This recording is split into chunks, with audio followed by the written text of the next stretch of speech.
Mr. and Mrs. Vinegar by Flora Annie Steel. Mr. and Mrs. Vinegar, a worthy couple, lived in a glass pickle jar. The house, though small, was snug and so light that each speck of dust on the furniture showed like a molehill. So while Mr. Vinegar tilled his garden with a pickle fork and grew vegetables for pickling, Miss Vinegar, who was a sharp, bustling, tidy woman, swept, brushed, and dusted, and swept to keep the house clean as a new pin. Now one day she lost her temper with a cobweb, and swept so hard after it that bang, bang, the broom handle went right through the glass, and crash, crash, clitter, clatter, there was the pickle jar house, about her ears all in splinters and bits. She picked her way over these as best she might and rushed into the garden. "Oh, Vinegar, Vinegar," she cried, "we are clean ruined and done for. Quit these vegetables, they won't be wanted. What is the use of pickles if you haven't a pickle jar to put them in? And I've broken ours into little bits." And with that she fell to crying bitterly. But Mr. Vinegar was of different metal, though. Though a small man, he was a cheerful one, always looking at the best side of things. So he said, "Accidents will happen, lovey, but there are as good pickle bottles in the shop as ever came out of it. All we need is money to buy another. So let us go into the world and seek our fortunes." "But what about the furniture?" sobbed Miss Vinegar. "I will take the door out of the house with me, lovey," quoth Mr. Vinegar stoutly. "Then no one will be able to open it, will they?" Miss Vinegar did not quite see how this fact would mend matters, but, being a good wife, she held her peace.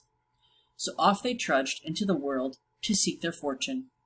Mr. Vinegar bearing the door on his back, like a snail carries its house. Well, they walked all day long, but not a brass farthing did they make. And when night fell, they found themselves in a dark, thick forest. Now Miss Vinegar, for all she was a smart, strong woman, was tired to death, and filled with fear of wild beasts. So she began once more to cry bitterly. But Mr. Vinegar was cheerful as ever.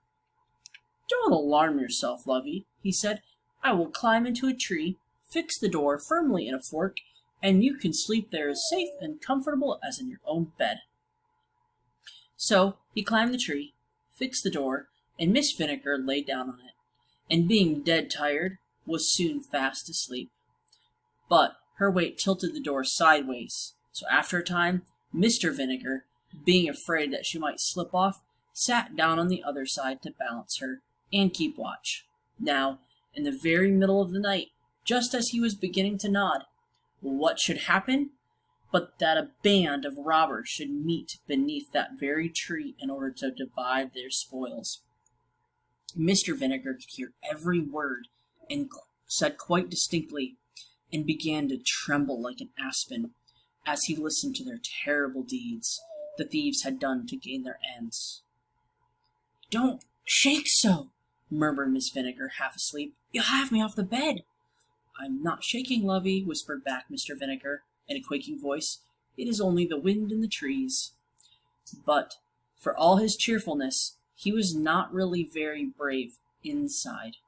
So he went on trembling and shaking and shaking and trembling, till, just as the robbers were beginning to parcel out the money, he actually shook the door right out of the tree fork, and down it came with Miss Vinegar still asleep upon it, right on top of the robbers' heads. As you may imagine, they thought the sky had fallen, and made off as fast as their legs would carry them, leaving their booty behind them.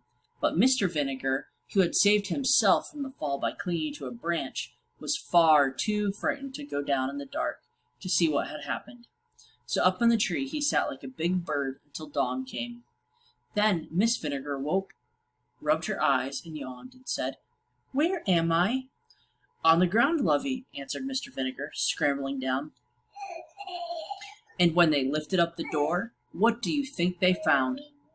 One robber squashed flat as a pancake and 40 goldy guineas all scattered about.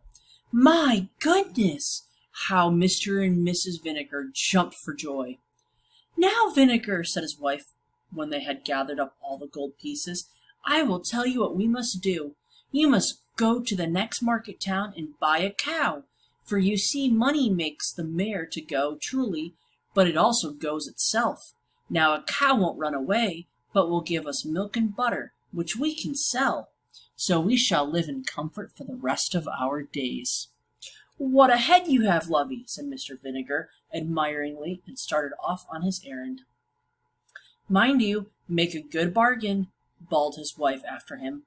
I always do, bawled back Mr. Vinegar. I made a good bargain when I married such a clever wife, and I made a better one when I shook her down from the tree. I am the happiest man alive. So he trudged on, laughing and jingling the 40 gold pieces in his pocket. Now the first thing he saw in the market was an old red cow. I am in luck today, he thought. That is the very beast for me. I shall be the happiest of men if I get that cow. So he went up to the owner, jingling the gold in his pocket. What will you take for your cow? He asked. And the owner of the cow, seeing that he was a simpleton, said, What you've got in your pocket.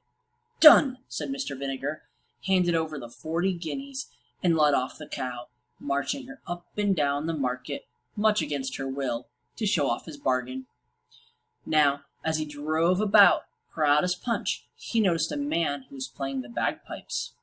He was followed about by a crowd of children who danced to the music, and a perfect shower of pennies fell into his cap every time he held it out. Ho, ho, thought Mr. Vinegar. That is an easier way of earning a livelihood than driving about a beast of a cow. Then the feeding, and the milking, and the churning. Ah, I should be the happiest man alive if I had those bagpipes. So he went up to the musician and said, What will you take for your bagpipes? Well, replied the musician, seeing that he was a simpleton, it is a beautiful instrument, and I make so much money by it that I cannot take anything less than the red cow. Done, cried Mr. Vinegar, in a hurry, lest the man should repent of his offer. So the musician walked off with a red cow, and Mr. Vinegar tried to play the bagpipes, but, alas and alack, though he blew till he almost burst, not a sound could he make at first, and when he did at last, it was such a terrific squeal and screech that all the children ran away frightened, and the people stopped their ears. But he went on and on, trying to play a tune, and never earning anything, save hootings and peltings, until his fingers were almost frozen with the cold, when of course the noise he made on the bagpipes was worse than ever. Then he noticed a man who had a pair of warm gloves, and he said to himself, Music is impossible when one's fingers are frozen. I believe I should be the happiest man alive if I had those gloves. So he went up to the owner and said, You seem, sir, to have a very good pair of gloves. And the man replied, Truly, sir, my hands are as warm as toast this bitter November day. That quite decided Mr. Vinegar, and he asked at once what the owner would take for them. And the owner, seeing he was a simpleton, said, As your hands seem frozen, sir, I will, as a favor, let you have them for your bagpipes. Done, cried Mr. Vinegar, delighted, and made the exchange. Then he went off to find his wife, quite pleased with himself. Warm hands, warm heart, he thought. I'm the happiest man alive. But as he trudged, he grew very tired, and at last began to limp. Then he saw a man coming along the road with a stout stick. I should be the happiest man alive if I had that stick, he thought. What is the use of warm hands if your feet ache? So he said to the man with the stick, What will you take for your stick? And the man, seeing he was a simpleton, replied, Well, I don't want to part with my stick, but as you are so pressing, I'll oblige you as a friend for those warm gloves you are wearing. Done for you, cried Mr. Vinegar, delightedly, and he trudged off with the stick, chuckling to himself over his good bargain. But as he went along, a magpie fluttered out of the hedge in front of him and chuckled and laughed as magpies do. "What are you laughing at?" asked Mr. Vinegar. "At you, forsooth," chuckled the magpie, fluttering just a little further. "At you, Mr. Vinegar, you foolish man, you simpleton, you blockhead. You bought a cow for 40 guineas when she wasn't worth 10. You exchanged her for bagpipes you couldn't play. You changed the bagpipes for a pair of gloves, and a pair of gloves for a miserable stick. Ho ho! Ha ha! So you've nothing to show for your 40 guineas, save a stick you might have cut in any hedge. Ah, you fool! You simpleton! You blockhead!" And the magpie chuckled and chuckled and chuckled in such guffaws, fluttering from branch to branch as Mr. Vinegar trudged along, that at last he flew into a violent rage, and he flung his stick at the bird, and the stick stuck in a tree out of his reach, so he had to go back to his wife without anything at all. But he was glad the stick had struck in a tree, for Miss Vinegar's hands were quite hard enough. When it was all over, Mr. Vinegar said cheerfully, "You are too violent, lovey. You broke the pickle jar, and now you've nearly broken every bone in my body. I think we shall better turn over a new leaf and begin afresh. I shall take service as a gardener, and you can go as a housemaid until we've had enough money to buy a new pickle jar. There are as good ones in the shop as ever came out of it." And that is the story of Mr. and Mrs. Vinegar.